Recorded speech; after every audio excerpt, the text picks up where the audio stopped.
Having considered the aforesaid submissions raised, what we find is that so far as the issue relating to the Armed Forces Tribunal is concerned,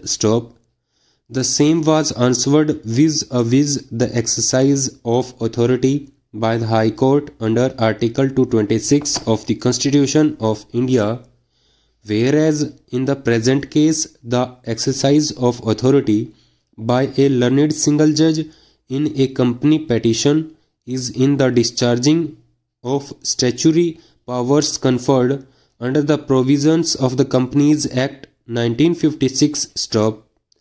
Thus, this is not a case arising out of a writ petition under Article 226 of the Constitution of India.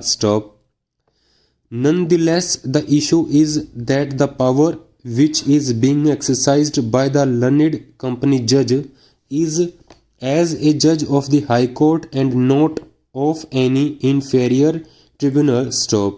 Consequently, to that extent, we are of the opinion that once the power is being exercised by a learned single judge of the High Court in exercise of the authority conferred under the Companies Act 1956 in a company petition of 2013, an order passed therein cannot be subjected to appeal before a tribunal created under the 2013 Act. Even otherwise, the High Court has a supervisory jurisdiction under Article 227 of the Constitution of India. Applying the principles thereof, the question of conferring the authority of appeal on a subordinate tribunal would be contrary to this constitutional scheme. The enforcement of Section 303(15)(12)(2015) would not repeal the right or abrogate the right of a person to file an appeal against the order of a learned single judge in a company petition for which this court continues to have jurisdiction to decide the matter as indicated above, and in the present context, keeping in view the impact of the legal provisions pointed out herein above.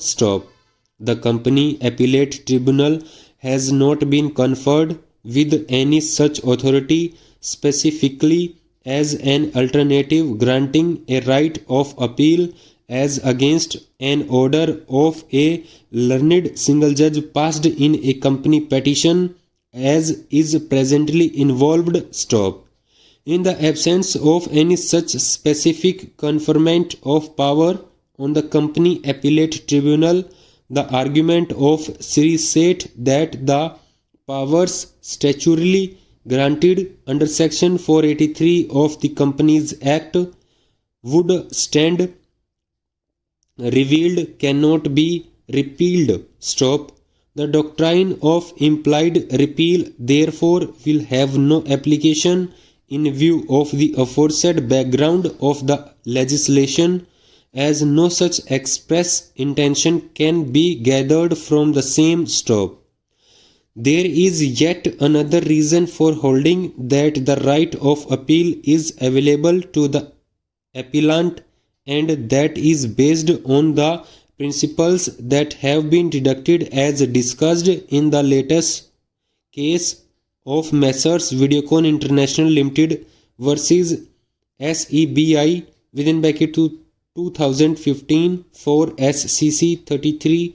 where a right of appeal has been understood to be a substantive right and not a mere procedural right, so as to affect its applicability upon any amendment, more so when the lease